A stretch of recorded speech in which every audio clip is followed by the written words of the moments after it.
Em meio ao aumento de eventos climáticos extremos, o setor da construção civil tem intensificado a busca por soluções inovadoras, materiais mais resistentes, técnicas construtivas sustentáveis e novas tecnologias que estão ganhando espaço nos canteiros de obra, numa tentativa de tornar os produtos mais preparados por um clima cada vez mais imprevisível.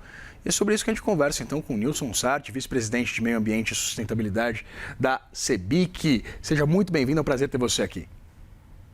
É um prazer todo nosso, Vitor, e a toda a sua audiência, que é um espetáculo esse programa de vocês. Muito obrigado pelos elogios, Nilson. Um prazer receber você aqui.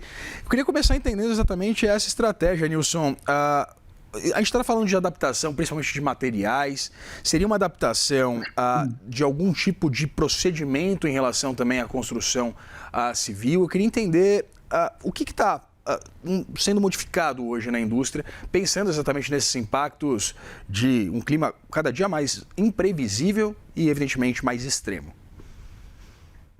Na realidade, você tem que olhar de uma lente um pouco mais ampla, né? De se tornar nossas cidades mais resilientes, né?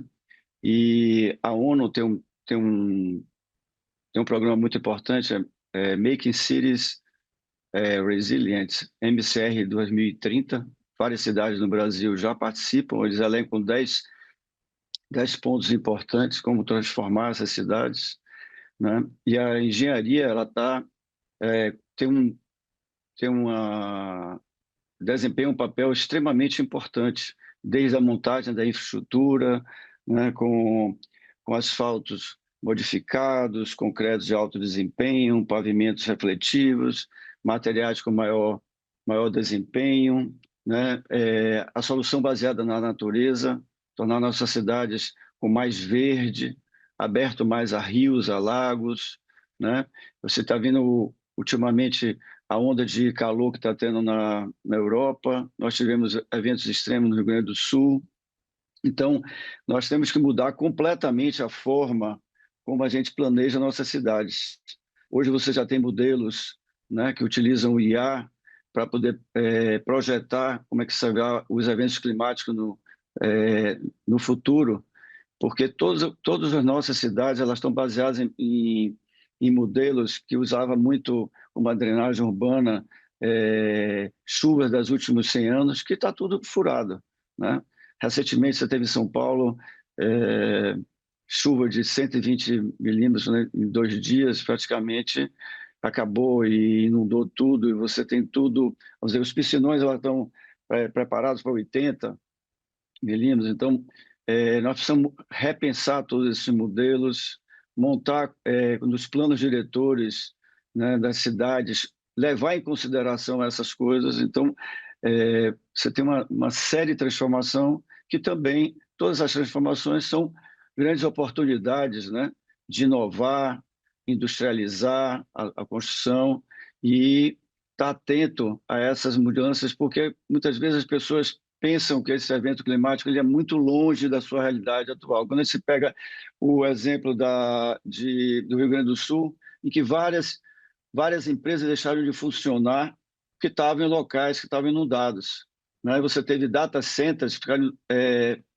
inundados, que complicou muito, inclusive, depois de você utilizar dados até para resolver os problemas. Então, quer dizer, para você planejar como colocar a sua empresa, posicionar suas cidades, você tem pontes que estão ali para uma altura do rio, determinada altura do rio. Essa elevação já está acontecendo como aconteceu, caindo várias pontes. Então, a gente tem que olhar isso de uma forma muito mais séria, tá certo, do que os planejamentos anteriores. Nilson, eu queria entender um pouquinho do ponto de vista legal e regulatório. A gente teve a aprovação da Lei 14.904 em julho de 2024, estabelecendo as diretrizes para a elaboração de planos de adaptação à mudança do clima. Eu queria uma análise sua sobre os ditames previstos exatamente por esse projeto de lei e entender se o Brasil está preparado do ponto de vista regulatório para que haja segurança jurídica e principalmente um incentivo para o setor para fazer essas adaptações em relação principalmente à vida nas cidades, né? Dada exatamente essa mudança tão significativa que a gente vem acompanhando de uma forma tão rápida ao longo dos últimos anos? Você tocou numa coisa muito importante que é a segurança jurídica, né? Então você tem hoje várias concorrências, né? Que elas não utilizam esses novos modelos. Então, se você for botar esse modelo novo para utilizar outros materiais e formas como você colocar no dimensionamento, não é possível, né? A lei já tem várias cidades já tentando seguir e colocar essas questões dentro da nova, né, dessa parte da lei. Mas nós temos que evoluir muito. Nós temos aí a nova Lei Geral de Licenciamento Ambiental, que é extremamente importante que a gente implemente ela, tá certo? Passe essa fase de discussão jurídica para que você tenha um ambiente regulatório muito mais favorável para que você possa avançar. Eu queria entender exatamente como é que os municípios principalmente estão posicionados. Se a gente parar para pensar, tanto do ponto de vista orçamentário, a gente sabe desse nível de restrição tão significativa que vive a maior parte dos municípios brasileiros, mas principalmente se a gente parar para pensar na consolidação do orçamento, a gente tem uma dependência muito grande das prefeituras, é verdade, das emendas parlamentares, mas há um nível de gasto livre no orçamento, né, de gasto chamado de discricionário, que é muito pequeno. Eu queria entender exatamente nesse escopo de prioridades, de algo que seria bastante salutar que houvesse uma participação mais significativa do setor público. Eu queria entender exatamente essa análise sobre a capacidade dos municípios de realizarem a essas adaptações, mas também entender como é que está posicionado o setor privado, então, nessa equação.